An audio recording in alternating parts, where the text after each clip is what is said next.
দেখো বন্ধুরা, আজকে রান্না করব ঘরোয়া এঁচোড়, ঘরোয়া নিরামিষ এঁচোড়।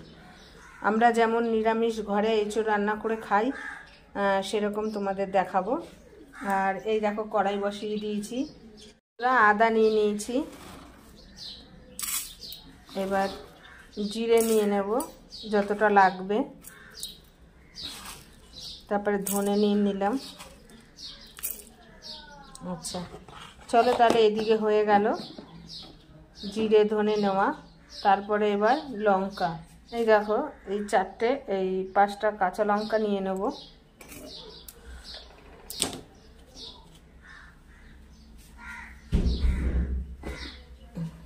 এই লঙ্কাটা একটু শুকিয়ে গেছে বন্ধুরা, কিন্তু পচেনি, দেখো তাও ফেলে দেব, 4টে লঙ্কাই দেব। চলো তাহলে তেল গরম হয়ে গেছে, এর মধ্যে জিরে ফোড়ন দেবো আর তেজপাতা দেব। এবার জিরে ফোড়ন দিয়ে দিই। জিরেটা হালকা হয়ে আসছে, এই দেখো হয়ে আসলে তারপরে দিয়ে দেবো এই 2টো তেজপাতা। তেজপাতাটাও হালকা হালকা হয়ে আসলে, বেশি পুড়ে গেলে জিরেটার স্বাদ পাওয়া যাবে না। এবার আমি এগুলো ছেড়ে দেবো।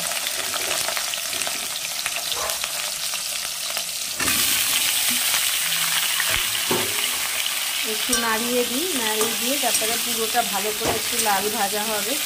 আর বন্ধুরা তোমরা তো জানোই এঁচোড়ের আর এক নাম হচ্ছে গাছপাঠা। যাই হোক, তাহলে আজকে এটাই রান্না হবে, পাঠার মাংস, বুঝতেই পারছ। চলো তাহলে এটা হতে থাকুক, ঢাকা দিয়ে দিই। আমি এই মশলাটার সঙ্গে একেবারে গরম মশলাও বেটে দেবো, যার জন্য গরম মশলাটা তখন দেখানো হয়েছিল না। দেখো বেশ অনেকটা লাল লাল হয়ে এসছে, আলুগুলো আর এঁচোড়গুলো সবগুলো ভালো করে একটু ভাজা ভাজা হবে, তারপরে এই টমেটোটা দিয়ে দেবো। বন্ধুরা দেখো ভাজা হয়ে গেছে, কত সুন্দর লাল লাল করে, দেখতেই পাচ্ছ প্রত্যেকটা এঁচোড় ভাজা হয়ে গেছে। এবার টমেটো দিয়ে দেবো বন্ধুরা, তারপরে দিয়ে দেবো হচ্ছে এই মশলাটা, যে মশলাটা আমি বেটেছি, দেখতেই পাচ্ছ পুরো মশলাটা দিয়ে দিলাম। এবার ভালো করে কষাবো, নুন হলুদ সব দেবো, তাহলে সাথে থাকবে, আমি কষাতে থাকি, ঠিক আছে। হলুদ নিয়ে নিলাম, এবার নিয়ে নেবো হচ্ছে নুন, এবার নিয়ে নেবো হলুদের গুঁড়ো, এই লঙ্কার গুঁড়ো, দেখতে পাচ্ছি বন্ধুরা। এবার লঙ্কার গুঁড়ো নিয়ে নিলাম বন্ধুরা। এবার এই মশলাটা দিয়ে দেবো, যে একটু জল দিয়ে গুলে দিলাম।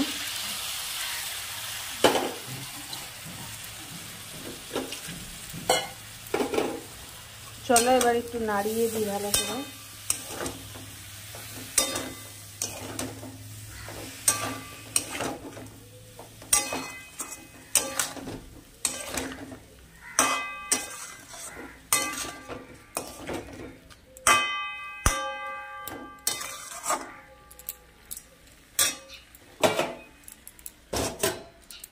বন্ধুরা চলো দেখি নামিয়ে,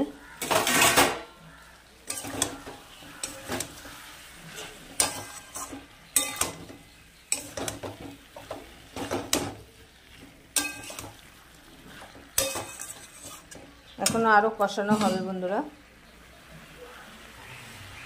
বন্ধুরা এই যে চিনিটুকুনি এটুকুনি দিয়ে দেবো, নইলে স্বাদ লাগবে না, কারণ এঁচোড়ে একটু কষকষ ভাব থাকে, যার জন্য। এঁচোড়ে সব কিছু দেওয়া কমপ্লিট, এইবার একটু ভালো করে কষালে তেল বেরিয়ে গেলেই হয়ে যাবে। আর এটা একটুখানি ঝোল ঝোল রাখবো বন্ধুরা, তোমরা চাইলে একটু কষা কষাও রাখতে পারো। দেখো কি সুন্দর অনেক নরম হয়ে এসছে এঁচোড়।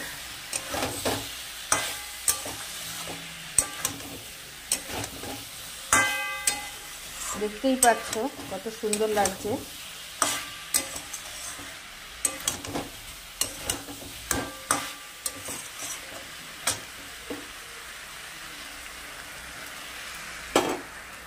তরকারিটা আমার কষানো হয়ে গেছে, এইবার ভালো করে আর একটু নাড়িয়ে তারপরে দিয়ে দেবো হচ্ছে জল। যাই হোক, এখন তোমাদের সঙ্গে একটু কথা বলি। আমার এই ভিডিওগুলো যদি তোমাদের ভালো লাগে অতি অবশ্যই একটা লাইক, কমেন্ট, সাবস্ক্রাইব করে দিও। আর বন্ধু বলে পাশে থেকো অতি অবশ্যই। দেখি আমি এগুলো গলে গেছে নাকি। হ্যাঁ, গলে গেছে। যাই হোক, সবই গলে গেছে। এবার অল্প একটুখানি জল দিয়ে দিলেই এগুলো সেদ্ধ হয়ে যাবে। চলো তাহলে তরকারিটায় জল দিয়ে দিই। তেল বেরিয়ে গেছে।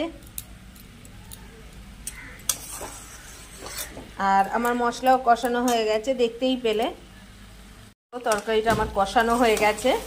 এবার ভালো করে আর একটু নাড়িয়ে তারপরে দিয়ে দেবো হচ্ছে জল। যাই হোক, এখন তোমাদের সঙ্গে একটু কথা বলি। আমার এই ভিডিওগুলো যদি তোমাদের ভালো লাগে অতি অবশ্যই একটা লাইক, কমেন্ট, সাবস্ক্রাইব করে দিও।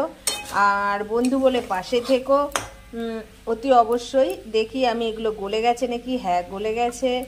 যাই হোক, সবই গলে গেছে। এবার অল্প একটুখানি জল দিয়ে দিলেই এগুলো সেদ্ধ হয়ে যাবে।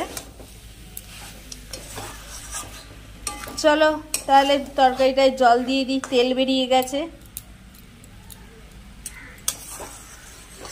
আর আমার মশলাও কষানো হয়ে গেছে, দেখতেই পেলে। দেখো এতটা জল দিয়েছি।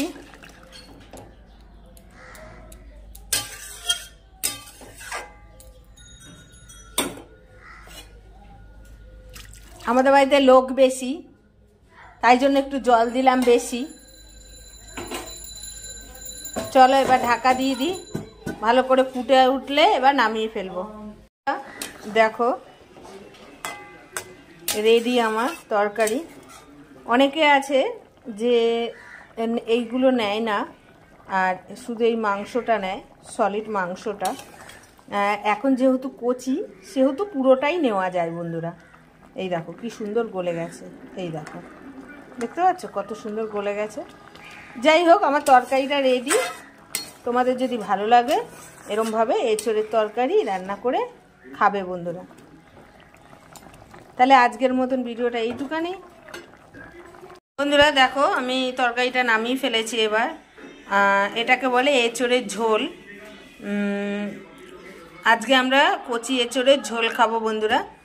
তোমাদের যদি ভালো লাগে এরকম নিরামিষ কচি এঁচোড়ের ঝোল তোমরা বানিয়ে খেতে পারো। আর কমেন্ট করতে কিন্তু ভুলো না বন্ধুরা, অতি অবশ্যই কমেন্ট করো।